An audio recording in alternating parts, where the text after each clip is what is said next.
Am I forgettable?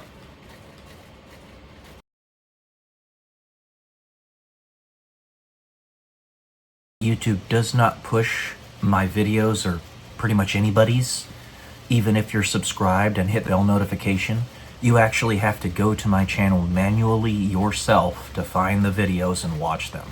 So if you like what you're seeing here, the information that I provide, the philosophical essays, the cerebral content, the book reviews, etc., you're going to have to manually go to my YouTube channel and find the videos. I post new videos every day, 11 a.m. Pacific Standard Time for the video essays in particular.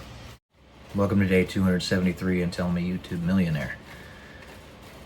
I was just watching a video by the YouTube channel vidIQ, which is a channel that teaches creators how to make good content that will engage viewers and get more views for the future. And of course, the principal thing that came from the video was 6.5 minutes, 6 minutes 45 seconds, whatever, was you mustn't be forgettable. And it didn't matter if your channel was faceless or you put your face on every single video that you made. If you were forgettable, then you were not going to get people to come back. Now, what constitutes a forgettable face or a forgettable person? Well, I've said many a time on this channel that I'm a bog standard white dude, right? I would fit into the crowd of pretty much anywhere in the United States or any Caucasian primary country like the United Kingdom or Ireland or Sweden, Finland, Germany, you name it. I would fit in with the crowd. You wouldn't be able to tell me from anybody else. About the same height as everybody, about the same build, all that stuff. So there really is nothing cosmically different or engaging about me. Nothing that makes me unforgettable. At least that's what the numbers in YouTube would tell me. When my channel is at 16,000 subs, and I have a video that's a week old now that has 30 views on it. Yeah, the proof is in the pudding.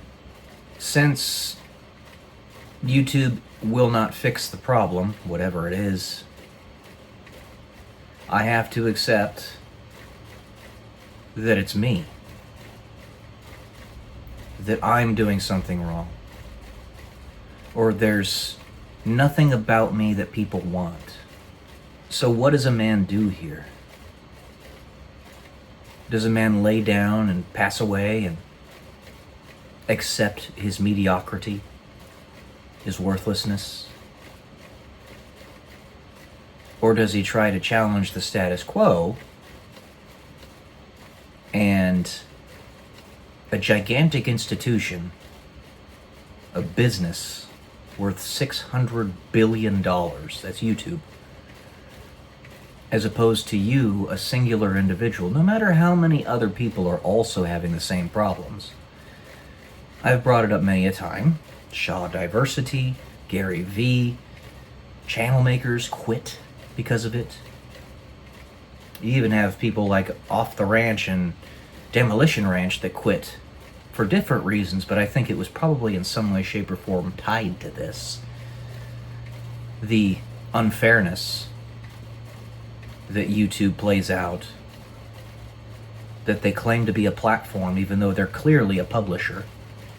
So am I forgettable? I don't even know if enough people will see this to be able to give me an answer that will affect enough people to make any positive change whatsoever. YouTube wants mesmerizing content. YouTube wants engaging content. YouTube wants thoughtful content. YouTube wants original content. At least, this is what they claim. but is it true? And when is it going to be where I'm no longer on the back foot and having to catch up with the new rules? It won't ever be. And this is why the breakthrough won't happen. I'll get successes, but it's going to be through blood, sweat, and tears. It's going to be through grit. It's going to be through putting in 10 times the amount of effort that anybody else will put in. Because the devil runs this world and doesn't want you to succeed. I have enough confidence in myself to say that I'm not forgettable, but I don't have the evidence to prove it. So it's me as the singular pawn on the chessboard up against every other piece. And who's really the foolish one here? It's the objective reality that determines that. But there cannot be an objective reality where you actually are worthwhile if nobody even knows that you're there. I have said many a time, I'll repeat it here, I'm going to be posting videos on this channel no matter what. Of my thoughts, my ideas, my day-to-day history, book reviews. It's basically the vlog channel I was telling you about. But I'll bring this up still, because just by virtue of my background, my past, my history, you would figure there would be thousands of people who want to learn.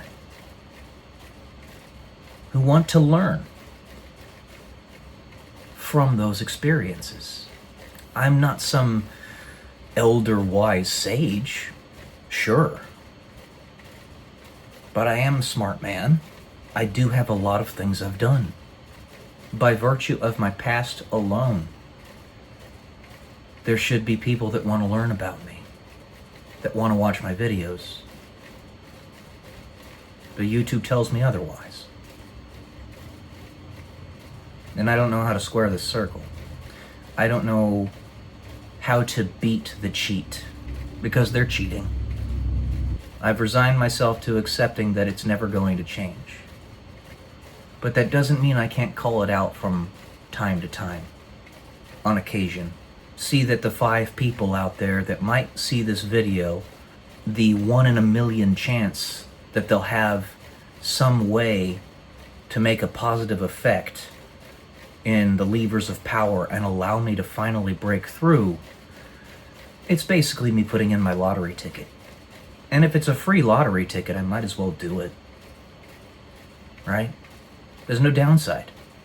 So just let you guys know. Now the argument that is that the downside could be that precisely the wrong people find the information and have it out for me. Well, then you go right back to the same argument that I should be getting more views. A channel with 16,000 subscribers shouldn't be getting 30 views per video. Should be getting a lot more. Especially when there's no argument that YouTube has as to why they might be throttling my content. It's not any fringe content. It's not cosmically controversial in any way. They don't have an argument for shutting me down. So you have to take away all of their arguments if they're not willing to say the truth, so that you back them in a corner and eventually they're revealed. Like I was saying a little bit ago, a couple videos ago, you have the black and white and you pull them apart as far as you can to reveal the parasite in the middle that's fucking with you. You're backing them into a corner. They can no longer move the goalpost back anymore. They have to tell you the truth. And they have to stop. This is a truism about life. The only way you're going to have a chance at winning is doing things like this. Because we're always seeking an advantage. And it's our nature to lie. Because we're fallen. We are not going to tell you the truth unless we're backed into a corner and survival is more important to us than the lie.